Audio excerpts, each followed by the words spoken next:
So it was a long, trip going from Utah, Provo, MPC to Albania. It was like that total travel time when we left was like 24 hours. So it was a long flight, like layovers and everything, and I actually did not sleep. I think I slept a total of 30 minutes, and this is through the night. So when we got to the mission home in Albania, with the time change, it was like 2 or 3 o'clock in the afternoon, I think it was. And we got there and we went out with, they had some missionaries that served in the capital in Tirana that went out with each of us just to go street contact. And so that actually was a good experience. So they put me out there and like, it got me kind of an idea of what missionary work was like. It honestly wasn't too scary or intimidating. It was very basic. Hey, how's it going? And then when you couldn't talk, you had this senior companion next to you. But I remember that night we had like a little mini devotional, and I've never been more exhausted in my life, so I was trying to stay awake, but just because of like not sleeping for pretty much the last 24 hours, I was having the hardest time. And that night we went back to the hotel and we all crashed. I've never slept better in my life. And so the next day, then we got put with our trainers and drove to our different areas.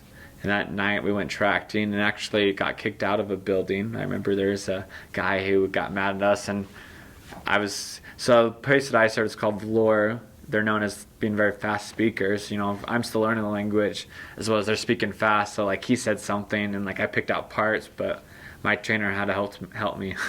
But yeah, we got kicked out of a building. He's like, hey, you can't be tracked in here. Like, what are you guys doing here? You guys are punks, stuff like that. So we had to leave. But that first week, I was just like so exhausting. One of the biggest thing was hearing Albanian 24/7. Because like in MTC, you're learning it and you're practicing it. But then when you're fully immersed in 24/7 mentally, like you just get exhausted, just physically exhausted. That's how I felt at least. And I remember my first Sunday, just Albanian for 3 hours straight, and like again picking up pieces, but just feeling mentally, physically, emotionally exhausted, transitioning to it. And luckily the members were very welcoming and they were understanding, oh, you're a new missionary, you'll learn the language, because they've had experience with new missionaries.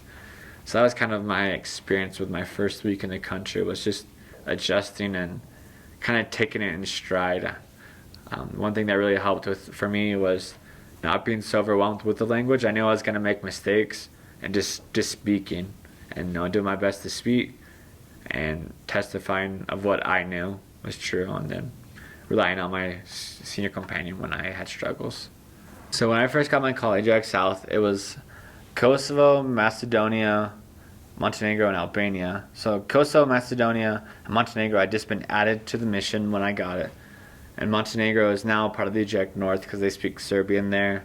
Macedonian, they call Macedonian only like speaking elders and sisters there. So I never went there. And then most of the mission is Albania. There's, let's see, I don't know how many cities are open now, but when I was there was Vlor, Fier, Elbasan, Shkodër, Tirana, Durrës, and there's one other one that I never served there. I feel bad for forgetting what it is. Anyways, and then Kosovo opened, and they had Pristina, the capital, and then Jakova is where I served my last area, and then they had Peja, which was close there as well, and those were the areas. And they also had I just went blank, but another area that got close. There's a few more areas open in Albania now. I don't know what they're called, but Lushnia, that was the other one in Albania. So yeah, most of the mission is Albania, then Kosovo. So technical mission boundaries are Albania, Kosovo, and Macedonia.